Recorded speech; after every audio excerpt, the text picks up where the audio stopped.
A new bill is being presented in Parliament today which could stop under-18s getting married in England and Wales.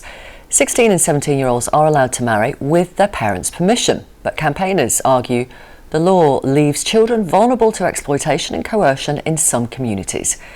It comes as charities warn that the coronavirus lockdowns are exacerbating a hidden problem of child marriage in the UK after new data revealed that referrals from professionals plummeted during lockdown. Paisley Mahmood was married at the age of 16 to a man almost twice her age. She now campaigns for the Iranian and Kurdish women's rights organisation, which supports girls and women affected by underage marriage. Also with us, Pauline Latham, Conservative MP for Mid Derbyshire, who will be presenting this 10-minute rule bill, as it's called, today. Thank you both very much for talking to us. Let me talk to you first of all, Paisley. How did you come to be married at 16?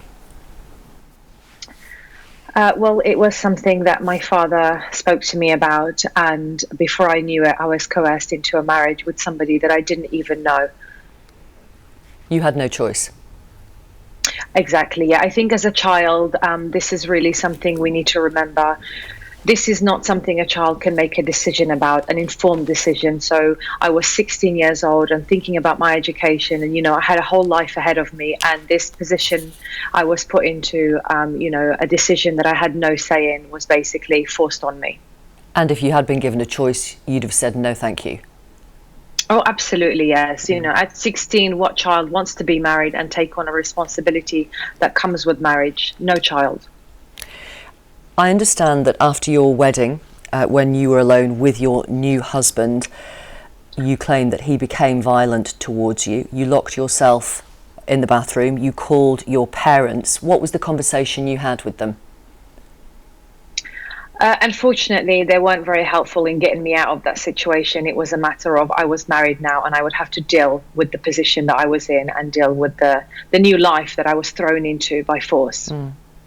And can I ask, did teachers ask about your marriage and your welfare and whether you were, looking forward to your wedding? Did neighbours, did people in the bridal shop? No one did, no. And I think one of the things, looking back, I feel so neglected by everybody around me, by every single agency, every adult that came across me. No one saw anything wrong with this picture of a 16-year-old child that would be married to an older man. One day I was just a normal child going to school and thinking about college. The next day I was married to a stranger, and I do hold all those people accountable. I think it's a great shame that nobody said anything, because at any point, once, even just one person having said, "Are you okay? Is this what you want?" I would have been able to say, "This isn't what I want," and I would have been able to get out of that position I was in. But that is astonishing. Not one adult said, "Are you okay with this? Is this safe?" Yes, and that's the issue. It shouldn't be happening anyway. Why do you think no adult said that? What's going on there? I think there's a few factors that come into it. So first and foremost, I believe that some people play the bystander and would have thought, we might offend if we say anything. And I also think that people don't really see the issue. I mean, it's literally in plain sight in front of them, but people are just not seeing the issue. And it worries me that millions of girls could be living this way, and people are just missing what's going on. Agencies are just missing it because they don't realise this falls under child abuse. Yeah. Your sister, our viewers may not know that your sister is Banaz Mahmood, and viewers may remember that she was forced to marry at 17. She was in an allegedly abusive marriage, which she left, which she got out of. She was later killed by her father, your father, because he believed she'd brought shame on the family. If she hadn't been forced to marry as a teenager, might she still be alive today?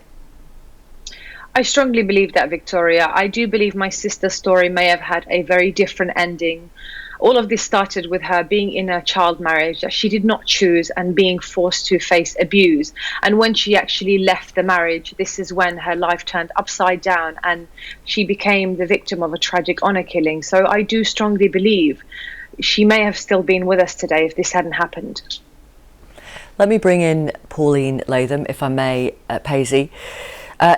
In 1929, the law came in Britain that you can get married at 16 with your parents' permission. Why is now the right time to change this, in your view?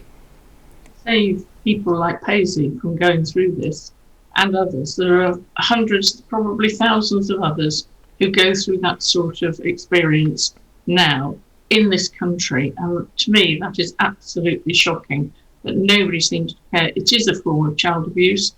And I think that the outdated law of 1929 is so outdated, it has to be changed. And we have to persuade the government to back my bill to change it now. But forced marriage is illegal in this country and has been since 2014. Yes, but how many children of 16 will admit that they're being forced? They're being coerced. They're being forced into marriage, but they're not going to go against their parents. It's frightening for them. They don't want to do that. So I feel if we make it illegal and a crime to marry somebody at 16, that will stop an awful lot of it. It won't stop it all, but it will stop an awful lot of it. And children will then, by 18, be much more grown up, much more likely to stand up to their parents and say, no, I don't want to get married. I want an education. Because if they don't have that education, they're never going to be economically active, or with great difficulty anyway. I mean, there are astonishing stories that you hear all the time about this happening. It isn't many people in this country that it is registered as being married under 16, but it is happening, and it's happening in this country as well as people being taken abroad to be married and then brought back when they're 16. And then parents say, well, we agreed to it, and the children have no rights whatsoever. It's only the parents who say that, and the children can't stop it. So I think we've got to act, and act quickly. Paisley, let me ask you, if it was illegal in this country, if the law was different, would it have been any different had you been 18, or would your father have said, I want you to marry this man? Well, I think it would have been 18 because as an 18-year-old, you are more likely to understand the level of force that is happening. Right. I think as a child, what we need to remember is the position you're put against your parents, that responsibility is placed on you to first recognize the force, but then to also speak against it. And I can say from personal experience, I didn't have the strength, the courage to speak against my parents. I didn't even know how to do that, how to go against this decision. So put the age as it should be at 18 has the forced marriage unit in place, which allows adults to speak up against this and not put children in a position to have to really take themselves out of the situation. As adults, we are responsible for children's welfare. We can't be putting that responsibility on children to have to do for themselves. Sure.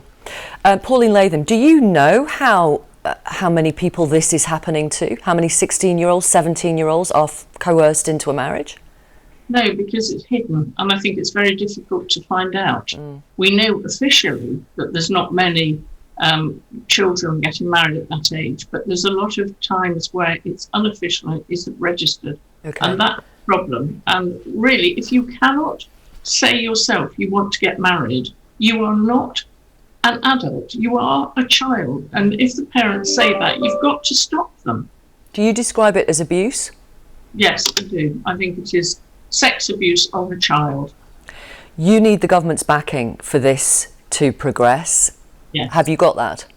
I'm going to see Boris Johnson fairly soon, and he wants every girl in the world to have 12 years of quality education. They're not going to get that if they're married at 16. They just won't have that opportunity. And we've signed 2 conventions that we aren't even abiding by. And we're going out into the rest of the world saying, stop child marriage. And they're turning back and saying, well, why should we? Because you let children get married. We cannot defend it. It is illegal in the world to do that. And we need to stand up and be counted.